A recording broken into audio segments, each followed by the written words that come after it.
What the research is showing today is that we can rewire our brain right up until the day we die. And that's what Jasmine did. She rewired her brain, so our brain can change. If that brain cell's dead, it cannot regrow. Showing since 1998 that given the right conditions, new brain cells can develop. And there are 3 shockers that shock the release of brain-derived neurotrophic factor. Hello everyone, I'm Barbara O'Neill. Most fascinating topics in health and wellness. Neuroplasticity. This incredible ability of our brain to rewire and adapt is a game changer, and it's something we can harness at any age. You might have heard people say you can't teach an old dog new tricks. But let me assure you, our brains are marvelously adaptable, capable of change and growth. And the best part is the tools to unlock this potential are right in our hands. Let's dive deep into how we can work with our brain to create a healthier, happier mind. And as a special thank you for joining me today, we're giving away 100 free copies of my best-selling book to subscribers. So if you haven't already, subscribe button and leave a comment about why you want to win my best-selling book. Let's get started. The law of cause and effect. Effect follows cause with unvarying degree all through nature, and never should the effect be blamed as the cause. I had a lady come to me and she said, "I found the cause of all my problems." Chronic fatigue syndrome. I said, "All your problems. That's actually the effect." Even when someone says I've got depression, do you know you can't just get depression? Depression is actually an effect. It is not a cause. There's a very interesting book by an American doctor named Dr. Neil Nedley. It's called Depression: A Way Out. Elsa's story showing how they conquered depression using some of the simple principles I'm showing you now and some of the simple principles I've been showing you all week. Dehydration affects depression. Late nights, depression, affect depression. So you can see what we're doing this morning. We're pulling those 8 physical laws we looked at this week, and we're pulling the 8 mental laws together. We should always have our detective hat on. Recently, I consulted a private detective, and I said to him, "Oh, I love the detective work of discovering why someone has a certain condition. It's Newton's 3rd law of motion. To every action and an opposite reaction. Proverbs 26:2 states that the curse causeless shall not come. You know what that means? No problem happens without a cause. There is always a reason. In fact, to say someone just has something is to defy basic science. So we should always be looking at the cause of a problem. And sometimes the problem for depression could be too much coffee, dehydration. The best place to start. When someone comes to me wanting help with depression, "Do you know that's what I do?" I said. "Off your coffee." You could stop your coffee straight away, a clear indication that it's not doing you any good. I say, start going to bed early. Start limiting your technology time. Start seriously assessing what you're watching and the effect it's having on your brain. Start exercising. But I don't feel like exercising. Yes, emotional brain. But what do you want? I want to feel good. I want to conquer my depression. So I will go and exercise. Can you see how that all threads into each other? The second law is the law of choice. And the law of choice, as you can see, is determined in that I want the frontal lobe, part of the brain, your guardian, feel like doing. But this is what you want. Influences your decisions, and when you're well slept, well sunned, well exercised, want part of the brain is a lot stronger. But we've got something else coming here, and that's habit. Habit can be our best friends or our worst enemies. To understand habit, I'm going to draw your brain cell. Here's your brain cell. It's your nerve cell. Trillion of these in our brain. They're the dendrites. And this is the arm that comes out of the nerve cell. These are the little filaments on the end. Here is the next nerve cell. Our nervous system is an electrical system, and it does not touch. They communicate with each other via little chow in the brain, and these little chemical messengers jump from cell to cell. So the chemical messengers come in, they're encapsulated in the nucleus, and then they're sent down the arm, and they come into the boutons, and then they're released out to the next nerve cells. Now be traveling anywhere between 2 and 200 miles an hour. Well, in a crisis, they know you're moving, and you're moving very fast. Now, you're just sitting here. Your brain cells can be moving fast because you're considering everything that you're hearing right now. And when you are hearing the things you're hearing, your brain is processing it through your I want. And you're probably thinking to yourself, I won't have that coffee anymore. Or maybe you're hearing some things and you might start to say, yeah, I'm going to do that. I'm going to go to bed earlier tonight so that I can. I will get up and I will. Through that. It's an amazing brain. Science still doesn't totally understand the full functioning of the brain. Understanding the first law is vital to unlocking neuroplasticity. Every effect has a cause, and when it comes to health, the root of any issue. Many people confuse the symptom of a problem with its cause. For instance, isn't the root problem? It's the body's way of signaling that something deeper is wrong. Let's use a practical example with depression. Instead of immediately resorting to medication, start with lifestyle factors. Chronic dehydration, poor sleep, and lack of exercise are often underlying contributors. Begin by increasing your water intake. Remember, your brain is about 75% water. Proper hydration is crucial for the efficient transmission of signals between neurons. Additionally, prioritize a consistent sleep schedule. Sleep not only restores the body, but also allows the brain to consolidate memories and repair itself. Foods like cherries and kiwi contain natural melatonin, which can help regulate your sleep cycle. Avoid excessive caffeine, especially afternoon, as it disrupts your natural rhythms. Exercise is another key factor. Moving your body daily not only improves circulation, but also releases endorphins, which elevate mood. Don't underestimate the power of sunlight either. It enhances vitamin D production, which is essential for brain health. Now let's discuss mental habits. Technology overuse can overstimulate the limbic system, leaving you emotionally drained. Set boundaries around screen time and replace mindless scrolling with mindfulness practices such as deep breathing or meditation. What the research is showing today is that we can rewire our brain right up until the day we die. And that's what Jasmine did. She rewired her brain. So our brain can change. If that brain cell's dead, it cannot regrow. But the research is showing since 1998 that given the right conditions, new brain cells can develop. And there are 3 shockers that shock the release of brain-derived neurotrophic factor, which is the protein that causes a release of new brain cells. What are the 3 shockers?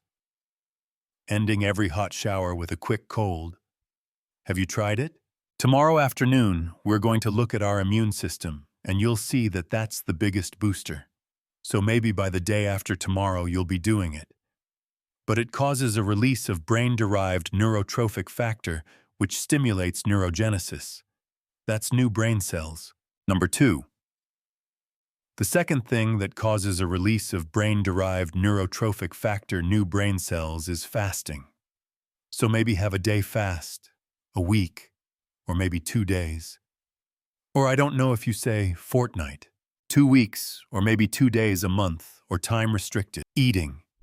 Eating breakfast like a king, lunch like a queen, and supper like a pauper. Yesterday, I had breakfast like a lunch, like a king. I had lunch like a queen, and I didn't eat again till breakfast the next day. So I had an 18-hour fast that causes a release of brain-derived neurotrophic factor. So second one is fasting. The third one is the high-intensity interval training.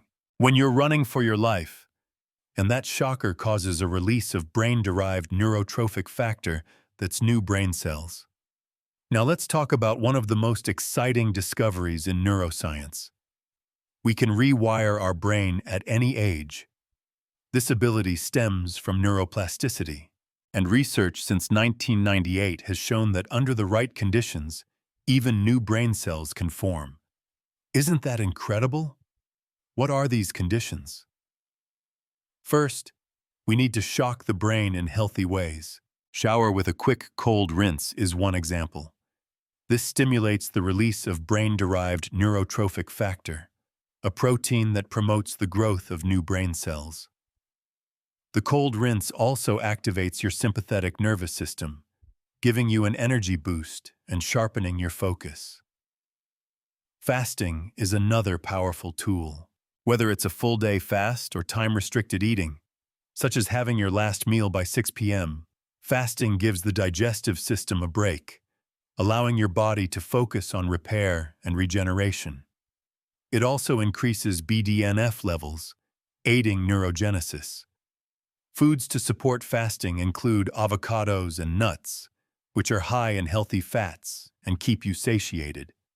Finally, high-intensity interval training is a fantastic way to stimulate the brain. Short bursts of intense activity, like sprinting or cycling, mimic the body's natural response to stress, releasing chemicals that encourage brain cell growth. Pair this with foods rich in antioxidants, such as spinach or blueberries, to combat oxidative stress and support brain health. To maximize these benefits, avoid habits that hinder neuroplasticity. Smoking, excessive alcohol consumption, and a sedentary lifestyle can damage brain cells and slow cognitive function. Replace these with healthy brain-boosting habits, and you'll be amazed at how your mental clarity improves. See, the third law of the brain states that your words affect your feelings. So don't wait till you feel like it, or you possibly will never do it. And who would want to hold on to that pain? That's why it's so important to know about your limbic system, to know about your emotional feeling system, and understand that your guardian, your all want. That's where you make your decisions. In the Bible, we see Jesus in the garden. He's praying, "Father, let this cup pass from me." He knew he was about to be crucified. Notice what he ended it with, though. "Father, I don't want to do this." Notice what he ended with, "Nevertheless, not what I want, what you want." We've got emotional limbic brains. But what do you want? You want to be free. The third law of neuroplasticity emphasizes a profound truth. Your words shape your reality by influencing your feelings and actions. Our brain, sensitive to the power of language. When we repeat negative self-talk such as "I can't do this" or "I'm not good enough," we reinforce neural pathways associated with failure, self-doubt, and stress. But here's the good, the reverse is also true. Positive affirmations and deliberate uplifting language can literally rewire your brain, creating pathways that encourage confidence, motivation, and resilience. Let's dig deeper. The limbic system, often referred to as the emotional center of the brain, governs how we feel and react.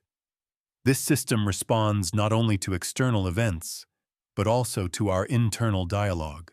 By choosing your words carefully, you can influence your emotional state and take greater control of your decisions. For instance, if you wake up feeling overwhelmed, "I can't handle this." Try reframing it with, "I'll take this one step at a time." Over time, this subtle shift trains your brain to default to solutions rather than obstacles. Another way to harness this law is by practicing gratitude. Gratitude rewires your brain to focus on positivity rather than lack. Studies show that keeping a gratitude journal, where you write down 3 things you're thankful for each day, can significantly increase dopamine levels, the neurotransmitter associated with pleasure and reward. Dopamine not only improves mood, but also encourages the formation of new neural pathways, enhancing your brain's plasticity. Let's not forget about the habits to consuming fear-inducing media.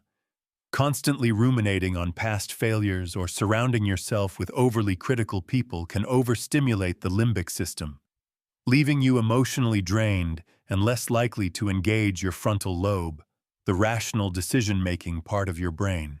Instead, nature walks, which have been shown to reduce activity in the brain's stress centers, or mindfulness exercises that ground you in the present. Research shows it takes 21 days to form a new habit. 21 days of going down the new pathway. It's a physical pathway in the brain. 21 days of not going down the old one. It gets fainter and fainter. And the research is showing today that there are 3 things that are the most potent in actually causing new dendrites. Every time you learn something new, another dendrite, and this one nerve cell, and we have 1 trillion in our brain. It has the potential to develop 70,000 dendrites. That's 1 dendrite. 1 trillion. Oh, the tragedy that most people go through their whole lives, never fully accessing the full potential of our brain. You know the old saying, you can't teach an old dog new tricks. They've proved it to be wrong. You can. If you say you can, you're right. Creating new habits is one of the most effective ways to rewire your brain. It takes 21 days of consistent effort to form a habit, and this process involves building physical pathways in the brain. When you repeatedly engage in a new behavior, you strengthen the neural connections associated with it, much like treading a path in the forest until it becomes a clear trail. Conversely, an old habit, the neural pathway associated with it weakens, making it less likely to influence your behavior. Let's break this process down. Imagine you want to develop the habit of daily exercise. At first, it might feel like a chore because the neural pathway for this behavior is weak. But each day you choose to exercise, you strengthen that pathway, making the behavior easier and more automatic. By the end of 21 days, this habit becomes a part of your routine and your brain begins to crave it. Breaking old habits also requires intention and strategy. Let's say you have a habit of staying up late scrolling through social media. This habit overstimulates the brain and disrupts your sleep cycle, impairing your cognitive functions the next day. To counter this, screen time with calming activities like reading or meditation. These alternatives not only prepare your brain for restful sleep, but also activate the prefrontal cortex. Thank you so much for spending this time with me today, exploring the fascinating world of neuroplasticity and how we can rewire our brains at any age. If you found this helpful, share it with someone who needs to hear this and subscribe to the channel so you never miss out on more empowering content. I'd also love to hear your thoughts. What new habit are you excited to start? Or do you have a tip for boosting brain health? Drop your thoughts in the comments below, and let's continue the conversation. Take care, keep growing, and I'll see you in the next video.